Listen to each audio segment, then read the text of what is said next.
நேற்று வரை நிர்வாகம் என்பது கோப்புகளிலும் மேஜைகளிலும் இருந்தது. ஆனால் இன்று நிர்வாகம் என்பது நாம் சுவாசிக்கும் காற்றில் இருக்கும் அலைவரிசைகளிலும் நம் கையில் இருக்கும் தரவுகளிலும் இருக்கிறது. அதிகாரம் என்பது இனி ஆட்களின் எண்ணிக்கையில் இல்லை, அது தொழில்நுட்பத்தின் நுணுக்கத்தில் இருக்கிறது. முதலாவதாக தகவல் தொழில்நுட்பம். இது வெறும் இணையதளம் அல்ல. ஒரு பொத்தானை அழுத்தினால் ஏழையின் வங்கி கணக்கிற்கு நேரடியாக பணம் செல்கிறது என்றால் அங்குதான் தொழில்நுட்பம் ஒரு சமூக நீதியாக மாறுகிறது. மின்னணு ஆளுமை முறைகள் ஊழலை ஒழித்து வெளிப்படைத்தன்மையை உருவாக்கியுள்ளன. ஆனால் தரவு தனியுரிமை மற்றும் இணைய பாதுகாப்பு போன்ற சவால்களையும் இது கொண்டு வருகிறது. அடுத்ததாக விண்வெளி தொழில்நுட்பம்.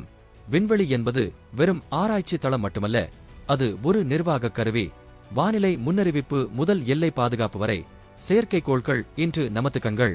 உதாரணமாக, வெள்ளக்காலங்களில் பாதிக்கப்பட்ட பகுதிகளை கண்டறிய இஸ்ரோவின் தொழில்நுட்பம் பெரிதும் உதவுகிறது.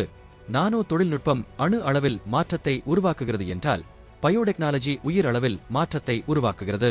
புற்றுநோய்க்கான மருந்து முதல் வறட்சியை தாங்கும் பயிர்கள் வரை அறிவியல் இன்று ஒரு வரமாக மாறியிருக்கிறது. அதே சமயம் ரோபாட்டிக்ஸ் மனிதனின் வேலையை எளிதாக்க வந்தாலும் அது வேலைவாய்ப்பு இழப்பு குறித்த கவலைகளையும் எழுப்புகிறது. மிக முக்கியமாக அறிவுசார் சொத்துரிமை எனப்படும் இது கண்டுபிடிப்புகளை பாதுகாக்கிறது. ஒரு கண்டுபிடிப்பாளனின் அறிவுக்கு கொடுக்கும் பாதுகாப்பு இது. ஆனால் லாபத்திற்காக மருந்துகளை கட்டுப்படுத்துவதா அல்லது மக்களுக்காக அதை திறந்து விடுவதா என்ற விவாதம் இன்றும் ஒரு சவாலாக தொடர்கிறது. ஒரு அரசு அதிகாரியாக நீங்கள் வெறும் தொழில்நுட்பத்தை பயன்படுத்துபவராக மட்டும் இருக்கக்கூடாது, அதன் நன்மைகளை மக்களிடம் கொண்டு சேர்த்து அதன் தீமைகளை அறநெறியுடன் தடுப்பவராக இருக்க வேண்டும். நிர்வாகத்தின் எதிர்காலம் வெறும் மனிதர்களிடம் இல்லை. தகவல் தொழில்நுட்பம் ஓட்டைகளை அடைக்கும், விண்வெளி தொழில்நுட்பம் வழிகாட்டும், பயோநானோ தொழில்நுட்பங்கள் நம் வாழ்நாளை கூட்டும்.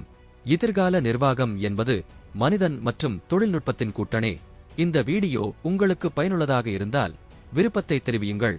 அடுத்த 10 ஆண்டுகளில் எந்த தொழில்நுட்பம் இந்தியாவை மாற்றப் போகிறது என்று நீங்கள் நினைக்கிறீர்கள்? கமெண்டில் சொல்லுங்கள். நிர்வாகத்தின் எதிர்காலம் இன்றே கட்டப்பட்டு வருகிறது.